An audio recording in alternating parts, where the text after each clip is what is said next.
तो जी मैं बुलाने जा रही हूँ अरसलान को। अरसलान खान जो है वो हिरा और अरसलान को मैंने इंटरव्यू किया था एक साथ और उनके बारे में मैं जानती हूँ, इसीलिए उनसे यहाँ बात तो करूँगी, लेकिन ऐसा होगा जैसे अजनबियत वाली बात नहीं होगी। मगर जो अगले मेरे गेस्ट हैं अरसलान खान के साथ, जो तमाशा के विनर हैं, सीज़न 3 के विनर हैं मलिक अकील, इनसे मैं पहली मुलाकात करूँगी। और मैं वही सुन रही थी कि इन्होंने 3 से 4 फिल्में की हैं और वहाँ इतनी मेहनत की है, मगर इनको वो फेम तमाशा ने दिया। आइए वेलकम करते हैं अरसलान एंड मलिक अकील। अस्सलाम वालेकुम। वालेकुम। कैसे हैं आप? कैसे हैं आप लोग बताएं। मैं अल्हम्दुलिल्लाह बिल्कुल ठीक ठाक। कैसी लग रही है अल्लाह की बनाई हुई ज़मीन, ये पाकिस्तान जिसमें लाइट भी जाती है, गैस भी जाती है, पानी भी कबार नलकों में नहीं आता, आपको कैसे लग रहा है ये 65 डेज के बाद ये ज़िंदगी? बहुत अच्छी लग रही है। पहले तो बहुत शुक्रिया आपने इनवाइट किया, थैंक यू सो मच। शुक्रिया आप लोग ने टाइम नहीं निकाला। आपका बहुत बहुत शुक्रिया। बहुत अजीब सा लग रहा है इस नई दुनिया में आके। वो ऐसे लग रहा था हम लोग मार्स में गए हुए हैं और मार्स से वापस आके इस दुनिया में वापस आ गए। बड़ा अच्छा लग रहा है। मैं तो बड़े सुकून में, तो घर जब से आया हूँ ना मैं ऐसे पड़ा हूँ। मैंने कहा चलो मुझे पैम्पर करो, मुझे कोई रूल्स फॉलो नहीं करने। रात को लेट सो रहा हूँ, सुबह से लेट उठ रहा हूँ। आज आपने फिर जल्दी उठा दिया। चले बस गाने पे दूर बैठ गए मुझसे। महीने तक कोई एटलीस्ट गाने पे नहीं उठे हम।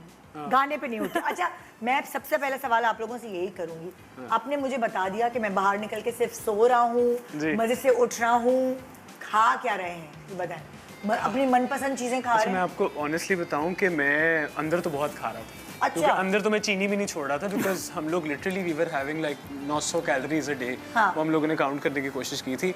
और पराठों में जितना घी, वो घी क्योंकि अनलिमिटेड था तो घी हम लोग अनलिमिटेड अमाउंट डालते थे। बट बाहर निकला हूँ तो वो भूख ऐसे जैसे मिट सी गई है। तो वो आई थिंक वो सर्वाइवल मोड अंदर ऑन था, तो मज़ा आ रहा था। वो दिल भी कर रहा था कि अच्छा नहीं यार खाना कोई नहीं मैं तो वो हमना का आधा पराठा होता था, वो शुक्र है अल्लाह का शुक्र मुझे छोड़ दे देती। मुझे भूल गई, मैं तुम्हें पराठे दिया करती। हाँ ये भी मुझे देती है। ये सवाल मेरा कभी कभी देती थी। बाहर निकल कर अकील क्या कर रहा है जीत सेलिब्रेट करने के अलावा?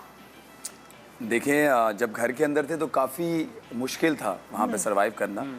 और कोशिश यही रही थी कि यार अच्छे से अच्छा खेलें, लेकिन कहीं ना कहीं जो आपको पता है कि एक ही लूप में थे हम, सुबह उठना, एक ही तरह के काम करना, वही वर्क है ना, काम ही है ये भी, वही लोगों को देखना डेली बेसिस पे। लेकिन जब मैं बाहर निकला और लेकिन माशाल्लाह वैरायटी तो बहुत अच्छी थी, वही लोगों को देखा।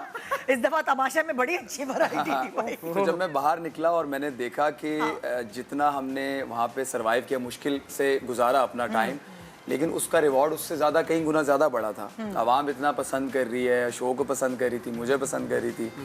तो अजीब सी बात लगी कि यार क्योंकि अब हम, आपको पता है साइंस कहती है 21 डेज़ में आपके न्यू पैटर्न्स बन जाते हैं, आपकी आदतें चेंज हो जाती हैं। तो हम लोग तो 63 डेज़ अगर रहे तो 21 मल्टीप्लाई बाय 63, 3 अगर कहने तो 63 डेज़ है। तो हम लोगों की तो आदतें बिल्कुल पक्की हो गई थी। हम लोग तो बाहर गए और हम लोग पहले तो खाना, अगर तू अच्छे खा रहा है, मुझसे तो ज़्यादा नहीं खाया जा रहा था।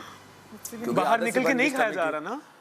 दाल जो है, दाल पे पेट जो है वो ओके हो गया। उसने कहा भाई दाल ही खाओ फिलहाल। वो कुछ और खाते हैं ना, वो अजीब सा होता है। अल्हम्दुलिल्लाह हम लोगों ने सारे टास्क अच्छे खेले हों, लेकिन हम लोगों ने राशन टास्क बिल्कुल अच्छा खेला था एंड वाला।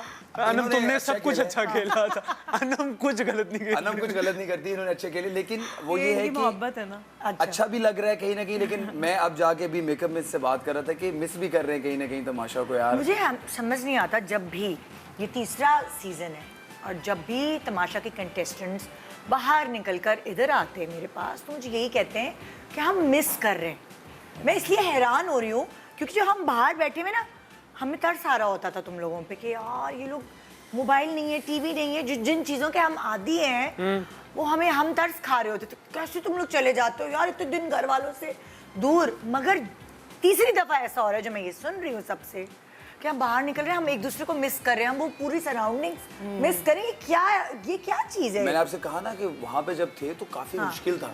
नहीं मुश्किल तो था डेफिनेटली। आप अपने प्यारों के बगैर, फ़ोन के बगैर, टीवी के बगैर, खुली हवा के बगैर, और लग्जरी कुछ नहीं है जो आप जीत रहे हैं। आपने सिर्फ वही खाना है, लिमिटेड, और बीच में कोई स्नैकिंग भी नहीं है, कोई चाय लेकिन या फिर भी 4 दफा चाय भी लेता सारे 5 मिनट। कंटेस्टेंट्स निधा जी मैं आपको कोई भी बताता हूँ, सीजन हो अगर मैं अपनी बात करूंगा ना तो मैं बड़ा खुश हूँ घर जाके मैं आपको भाई बेगम सच्ची देख रही है। बेगम हाँ देने नहीं मैं आपको ऑनेस्टली बताऊं वो जाहिर है वो एक एडवेंचर था एक रोज टास्क होते थे रोज सुबह 7 बजे आपने उठा तो टाइम भी नहीं पता कितने बजे उठाते थे बट आई एम गेसिंग कि शायद 7 बजे उठाते थे और उससे भी मैं तो अक्सर उससे पहले उठ जाया करता था तो वो उठना फिर रात को लाइट्स बंद होनी फिर आपने सुना हर रूल आपने फॉलो करना है तो मैं तो क्योंकि हम लोगों ने तो 1 महीने के बाद ना मैंने वकील हम लोगों ने दिन गिनना शुरू कर दिया यार अब चल आप बाहर चले जाएं तो कोई बात नहीं फिर उससे अगले हफ्ते फिर सेफ हो गया अच्छा नहीं आप बाहर जा रहे हैं करते करते हम लोग फाइनल में पहुंच गए बट क्योंकि सोच के गए थे इतनी देर लास्ट नहीं करेंगे और तकरीबन इतनी देर लास्ट कर गए बट मैं तो बड़ा खुश था मैंने कहा यार मैं घर जाऊंगा रेस्ट करूंगा सुकून करूंगा वो जगह मिस करते हैं but I am very happy to be home so ये एक एक्सपीरियंस है लाइफ टाइम का और कि ये आप वो कहीं experience 65 है, हाँ ये ऐसा एक्सपीरियंस है कि आपको लाइफ टाइम एक्सपीरियंस है इसको आप जो है वो लफ्जों में नहीं बयान कर सकते